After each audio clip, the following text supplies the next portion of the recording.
Senator, it's great to see you. Good to be here. Thank you. Absolutely. So there have been several high-profile instances of gun violence recently, prompting a conversation with urgency and earnest around gun violence prevention. That conversation really started during the interim. So what happened during that time? Take me through our work during the interim. Sure. Well, we had the shootings of the Hortmans and the Hoffmans in June, and then we had the Annunciation shooting, and gun violence has been an issue for a long time, but these really brought it to the forefront for us. And we figured it was time to pull a little broader group together to try to figure out what we can do. So Senator Zainab Mohammed and I put together this gun violence prevention working group just to try to get more ideas on the table, have some hearings, take input from the public and the experts, try to build some bipartisanship in approaching these issues. And we vetted an awful lot of suggestions, some of which now we're seeing coming up at the legislature in proposals. The working group itself was not intended to be a long-term ongoing operation. It was intended just to kind of bring the issues up, work on them, demonstrate that we are thinking about how to handle this, and then set the platform for us this session. I know there was some resistance during the interim with your Republican colleagues saying they wanted to do the work during this session. We're here now, we're in session, so what can we expect to see coming out of the Senate during the session in regard to gun violence prevention? Well, there are really two questions in there. One is, what can we expect to see from the Republicans who wanted to do the work during session? But the funny thing is there's a lot of stuff that gets pre-drafted before the session, especially with a short session. You can't just come up with ideas and come up with solutions during session, get it drafted, processed, and through the legislature. So most of the work happens in the interim, with meeting with stakeholders, with experts, with Senate counsel or revisers to come up with the right drafting for it. But we do have quite a few ideas. The governor's office has put together a package of proposals.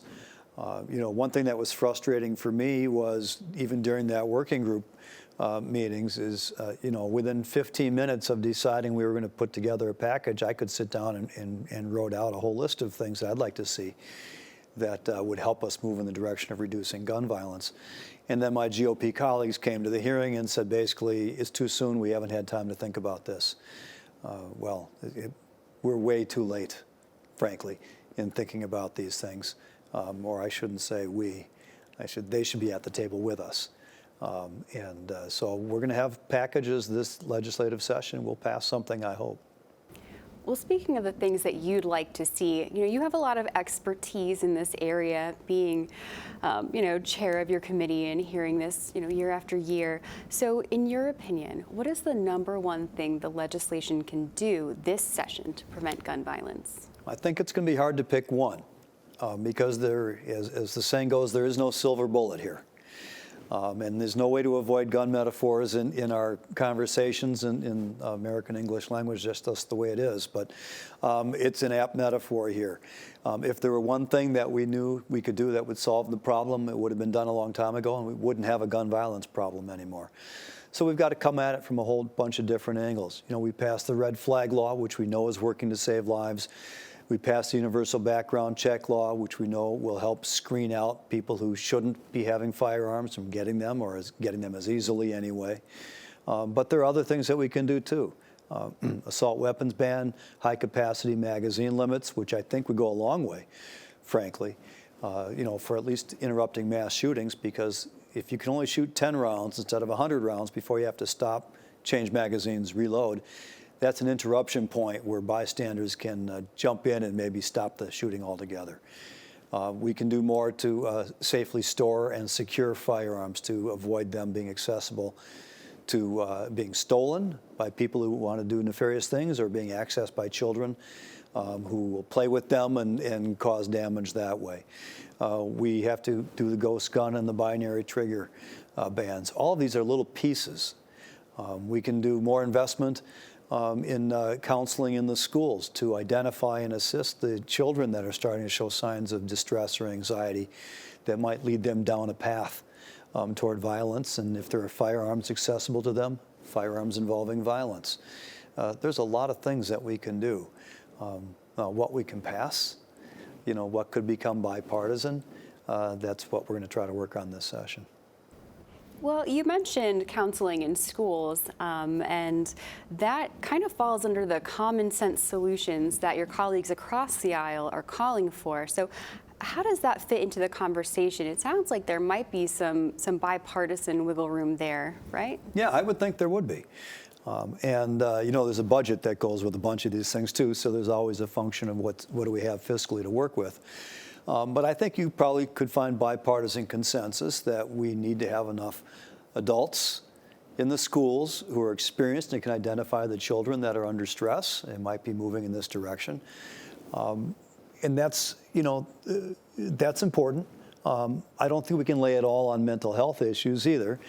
99% of people with mental health issues are not violent, right? There are some people that tend to get this violent probably do have some mental health concerns, or at least they're going through a short-term crisis, if not a long-term condition. But that's one important piece. Maybe we can find common ground on that. But that's not all we need. I mean, some of the kids that are, the shooter from Annunciation had been a student there, but had been gone for several years and was still engaged in a crisis situation that brought him back to the school. So you can try to get the kids identified in elementary school or middle school or in high school, but you've got to have a more wraparound social services network, destigmatize getting mental health care, and those kind of things. That's an important part of it. But as I say, if they've got access to the firearms, they're more likely to use firearms when they get aggressive. If it's harder for them to get firearms, then they're likely to act out in other ways. So how do we reduce gun violence? Part of it is keeping firearms out of the hands of people that would use them in a bad way. That does bring me to my next question, is that there can be concerns when we talk about gun violence prevention, we actually can turn that conversation into gun control. So what do you say to the people who have that concern that we'd be moving into territory that they're uncomfortable with? I don't like to use the term gun control. It's a loaded term now, and it gives the impression that we want to control every firearm in the possession of everyone. The Second Amendment prohibits that. Whether we agree or disagree with the Second Amendment's interpretation by the U.S. Supreme Court, that's the law of the land. And nothing that we are proposing to do, in my judgment, would infringe on that Second Amendment, which is to say a person who could lawfully carry and possess a firearm has a right to do so. Now, every constitutional amendment, every part of the Bill of Rights is subject to some regulation. Even Justice Scalia, who wrote the decision that expanded the Second Amendment to the rights of private individuals to possess firearms beyond militia, even said it's not unlimited. Regulation is appropriate. And then the question is, where are those regulatory lines drawn? So the Second Amendment can comfortably coexist with a regulatory structure that helps to prevent firearms from getting into the hands of people who shouldn't have them. People that have violent criminal histories, people that have a history of drug use, people that have that are felons that prohibits them under statute, people with a history of domestic violence. These are all people that have a history of acting out violently, and if they're going to do so, we don't want them using firearms because that's the most lethal form of acting out violently. Federal law constrains us on this as well.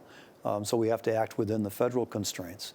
But when you're talking about assault weapons ban, for example, even the Supreme Court's interpretation, which tells us to go back to what the original founders were looking at and what was the state of the law at the time our country was founded, there weren't automatic weapons back in 1776, right? So I don't see any reason why assault weapons couldn't be constitutionally banned. Limitations on magazines seems to me to be a reasonable regulation, whether it's a military-style assault weapon or whether it's a handgun that can have large capacity magazines as well. You got to be able to figure out who is prohibited, hence we have the background checks. There are things we can do without getting anywhere near the Second Amendment, like the red flag law. Now, they raise some issues because the opponents try to tie this into the Second Amendment, and then they raise the hackles about everything is the government trying to get their nose under the tent. Next stop, they're going to be in your closets taking away your firearms. That's not where I'm going with it. I don't think most of us feel like we want to go that far with things because we have to live with the Second Amendment too. So there's plenty of room here constitutionally to protect the public and reduce gun violence and protect the right to bear arms under the Second Amendment.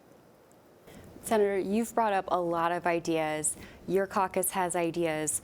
The Republican caucus has ideas. Even Governor Walz has his own package. But given that there's a one-seat majority in the Senate, a tie in the House, and a short session, like you mentioned, what is the likeliness that gun violence prevention measures will pass this session? Well, that's the big question, right?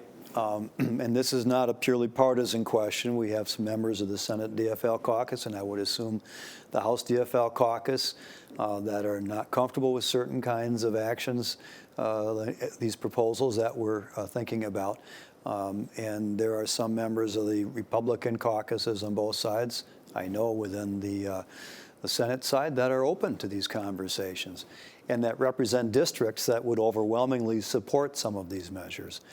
So I think we have to, look, I worked with some of the more conservative members in my caucus when we passed the red flag law and the background check law. And we made adjustments to the language there to meet their concerns and to address some of what was important to them about it. I'm willing to do the same with the GOP members of the Senate because I think it's important that we make progress on this. I would hope that they'll come to the table if they are going to represent their residents that they represent in the Senate, certainly in the purple districts, if you will, the districts that are closely divided politically. I'm talking about suburban districts largely. If they want to vote with their district, they're going to find a way to work with me and with Senator Mohammed to come up with packages that will pass. If a package doesn't pass this session, what's next? Where does that leave us? Well, we come back another session, but I also think it means that we have an obligation to make sure in the coming election that the voters understand what position their legislators are taking on this issue. There are lots of other issues that voters use to decide, what's important to them. We know in a lot of districts the Second Amendment is important to voters, and they sometimes make that a single issue. They're going to vote for or against a person based on whether or not they're going to protect the right to bear arms. I think we need the flip side of that too. We need the issue to be highlighted enough, top of mind for voters in these other more purple or divided districts politically, that says we're not going to vote for you unless you support reasonable measures to reduce access to firearms and to limit some of the characteristics of firearms that are most destructive. If people start voting on that issue, and more importantly, if legislators start thinking that their voters are going to vote on that issue, we're going to find some common ground. Senator, as a final thought, families from the Annunciation Church, we're here advocating for change. What do you want them to hear and all the other Minnesotans, impacted by gun violence? I want them to hear, and I want all Minnesotans to hear, that we're here working on this issue, that we intend to make progress, that we're going to hold our legislators accountable for the positions that they take on these issues. And if they don't support reasonable measures to reduce gun violence, we're going to try to replace them with other legislators that will support these measures. That's the bottom line. You got to have the votes to pass things. Those all sorts of other issues over the years have been turning points like that. I don't want to have to come back another legislative session and say, well, we missed a turning point here and we're just waiting for the next, crime of mass violence to occur. And I would also note this isn't only about the mass shootings, right? Every day in America, in ones and twos, people are dying from gun violence.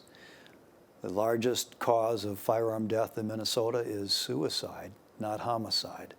And that's primarily a greater Minnesota problem, disproportionately anyway.